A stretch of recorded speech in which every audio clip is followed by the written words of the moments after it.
दोस्तों नमस्कार, निशांति अकेडमी में आप सभी का स्वागत है। अगर आप डीडीए माली के लिए अप्लाई कर रहे हो या अप्लाई कर चुके हो, तो इसका जॉब प्रोफाइल कहीं न कहीं बहुत ही मोटिवेट करेगा आपको। तो जॉब प्रोफाइल एक्चुअल में अब यहाँ पे कुछ बच्चे हो सकता है कमेंट करें कि जॉब प्रोफाइल क्या मोटिवेट करेगा, माली की ही तो जॉब है।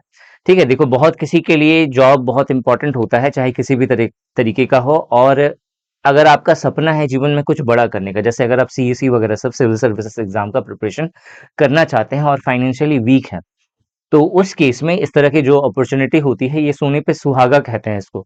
कारण क्या है? क्योंकि जो जॉब प्रोफाइल जो आपको यहाँ पे दिया जाता है मालिक का, एक्चुअल जो इनका काम होता है वो मॉर्निंग के समय में होता है। तो 3-4 बजे तक मोस्टली जो है इनका काम खत्म हो जाता है। तो उसके बाद का जो समय होगा, आप उस समय को यूटिलाइज कर सकते हैं किसी और एग्जाम के प्रिपरेशन के लिए। और बहुत बड़े-बड़े क्वालिफिकेशन वाले, ग्रेजुएशन वाले बच्चों ने भी इस फॉर्म को अप्लाई करा है और पर्पस उनका यही है कि एक बार जॉब लेकर के अगर एम्प्लॉयमेंट मिल गई हाथ में, और चूंकि एम्प्लॉयमेंट मिल गए, पैसे भी मिल रहे हैं और आपको यहाँ पे समय भी निकल रहा है अपना सेल्फ स्टडी करने के लिए, तो आप फर्दर कुछ बड़े एग्जाम को टारगेट कर सकते हैं। ठीक है, तो बहुत इंपॉर्टेंट है। ठीक है, कि एक्चुअल में माली क्या काम कर रहा है, कितनी सैलरी आपको मिलेगी, प्रमोशन किस तरीके से होगा, ये तो जानना ही है। और इसके अलावा सही से इसका प्रिपरेशन भी करना है। ठीक है, तो देखो यहाँ पे अगर जॉब प्रोफाइल की बात करें, तो माली या गार्डनर चूंकि जो है ये मेंटेन करता है दिल्ली डेवलपमेंट अथॉरिटी के जितने भी पार्क्स हैं, गार्डन्स हैं, जो ग्रीन एरियाज हैं, इन सबको मेंटेन करने का काम करता है।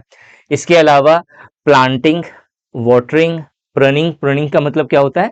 ट्री वगैरह सबको छांटना, जो शेप देते हैं उस चीज को प्रूनिंग कहते हैं। इसके अलावा maintaining ornamental and functional plants. ठीक है, मतलब जो गार्डन है उसको एक डिजाइन देना, एक खूबसूरत बनाना। ऑर्नामेंटल मतलब कुछ सजावट जैसा।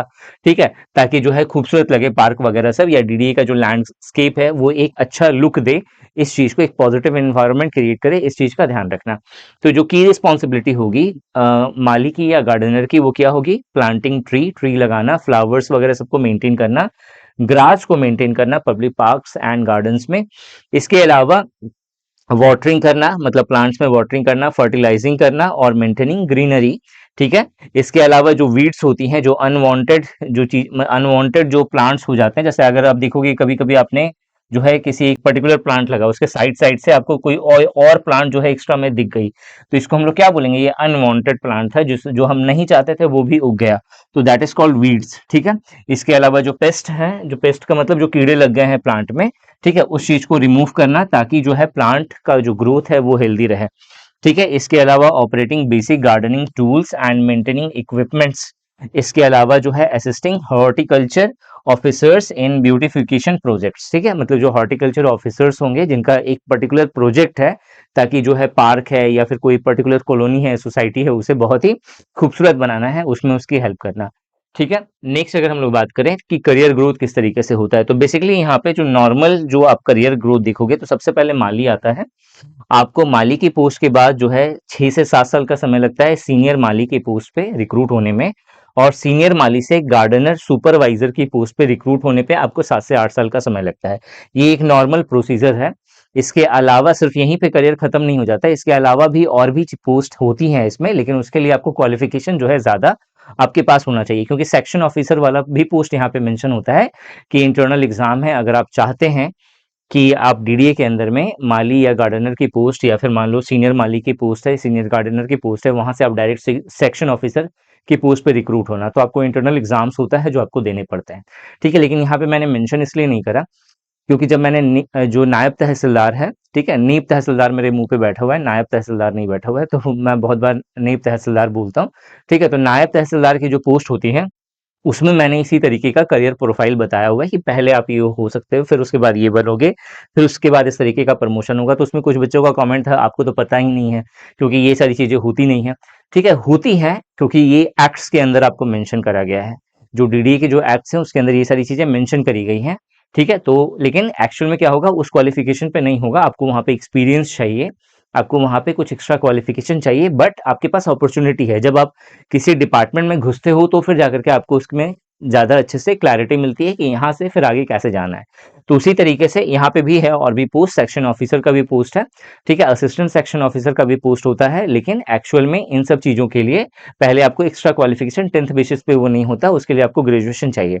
तो मान लो कि आप इस पोस्ट पे रिक्रूटेड होते हुए रिक्रूटमेंट के साथ-साथ आपने मतलब इस पोस्ट पे आप एम्प्लॉयमेंट आपने ले लिया और उसके साथ-साथ अपनी पढ़ाई भी कंटिन्यूअस करी, तो आप बाद में सेक्शन ऑफिसर या असिस्टेंट सेक्शन ऑफिसर की पोस्ट पे भी रिक्रूट हो सकते हैं, ठीक है? तो माली, फिर सीनियर माली और फिर गार्डन सुपरवाइजर की पोस्ट होती है। इसके बाद आप चाहें तो assistant section officer and then section officer भी बन सकते हो, ठीक है? अब अगर हम लोग सैलरी स्ट्रक्चर की बात करें तो जो बेसिक पे यहाँ पे आपको मिलता है वो 18,000 का मिलता है। बेसिक पे 18,000 से शुरुआत है और धीरे-धीरे करके ये बढ़ता जाता है, मतलब हर साल ये इंक्रीज होता जाएगा। ठीक है? तो बेसिक पे 18,000 है, इसमें डीए, एचआरए, टीए को अगर मिला दिया जाए तो जो ग्रॉस सैलरी निकल के आती है वो 35,433 रुपए निकल के आती है। इसमें 2,844 रुपए आपका डिडक्ट होता है, टैक्स वगैरह सब, पीएफ वगैरह सब, और उसके बाद जो है 32,589 रुपए जो है आपको इन हैंड मिलता है। ठीक है? तो ये तो हो गया डीडीए के अंदर जो है आपको सैलरी किस तरीके से मिलती है। अगर आप इसका एक सटीक वे में सही तरीके से प्रिपरेशन करना चाहते हैं तो निशांत ई एकेडमी एप्लीकेशन पर आपको डीडीए माली से रिलेटेड 2 कोर्स दिख जाएगा। पहला जो कोर्स है वो फुल पैकेज का है जिसमें हम लोग पेपर 1 एंड पेपर 2 दोनों कवर कर रहे हैं, लेकिन अगर आपको सिर्फ पेपर 1 हॉर्टिकल्चर एंड एग्रीकल्चर का टॉपिक चाहिए तो उसके लिए भी स्पेशल कोर्स उपलब्ध है। हो सकता है कुछ स्टूडेंट्स को प्राइसेस बहुत हाई लगे, तो इस चीज के लिए हम लोग आपको 35% का एक्स्ट्रा ऑफ दे रहे हैं दिवाली तक। आप जो कूपन कोड है जो आपको स्क्रीन पे दिख रहा है, इस कूपन कोड को जब आप अप्लाई करिएगा बाय नाउ के बटन पे क्लिक करते समय, तो आपको एक्स्ट्रा 35% का ऑफ आपको मिल जाएगा। यहाँ पे डेमो सेशंस ऑलरेडी अपलोडेड हैं, आप डेमो सेशन देख करके क्वालिटी समझ सकते हैं कि किस तरीके का क्वालिटी हम लोग आपको कोर्स के अंदर प्रोवाइड कर रहे हैं। और जो एक्चुअल इसकी जो सीरीज होगी वो दिवाली के बाद से स्टार्ट होगी, आपको live sessions plus recorded sessions दोनों मिलेंगी। और फुल पैकेज का अगर आप कोर्स ले रहे हैं तो आपको यहाँ पे वीडियो क्लासेस, नोट्स और टेस्ट सीरीज तीनों मिलता है।